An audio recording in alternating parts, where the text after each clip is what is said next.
শিব পুজো যেতে না যেতেই চলে গেলাম বাপের বাড়ি, বোনের বিয়ে, সেই জন্য তো কিছু কেনাকাটা করার জন্য আমাদের বাজারে গেলাম।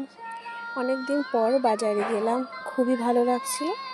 যেখানে কিছু বিয়ের জিনিসপত্র সেগুলো কেনাকাটা করে শিব পার্বতী যে আমাদের বাজারে বড় মেলা হয় শিব পুজো, তো ঠাকুর দর্শন করলাম।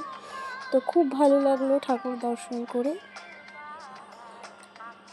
তারপরে একটু মেলায় ঘুরলাম। আমার ছেলে নাগরদোলনায় চড়বে বলে খুবই বায়না করছিল, তো তাকে নাগরদোলায় চড়ানো হলো। তারপরে সেখানে ঘুরে ফিরে চলে গেলাম কিছু কেনাকাটা করতে। আর আমার এরকমটা মনে হয় সব সময়, যখনই আমি মেলায় যাই তখন মনে হয় যতই আমার কাছে মেলার জিনিসপত্র থাকুক না কেন, তাও মনে হয় কিছু একটা কিনি। তারপর কিছু পছন্দের জিনিস কেনাকাটা করে চলে গেলাম পাপড়ি চাট খেতে। কি হয়, আমি যেখানেই যাই না কেন সেখানে যদি ফুচকা আর পাপড়ি চাট দেখি তাহলে সেগুলো আমাকে খেতেই হবে।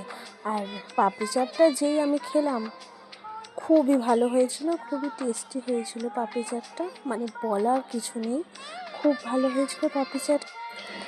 আর এই মেলায় ঘুরে আমি খুবই আনন্দ পেয়েছি। অনেক দিন পর মেলায় ঘুরলাম, সেই ছোটোবেলায় শিব পুজোর মেলাতে আসতাম, খুবই এনজয় করলাম। আমার মতন কে কে মেলায় ঘুরতে ভালোবাসেন অবশ্যই কমেন্টে জানাবেন।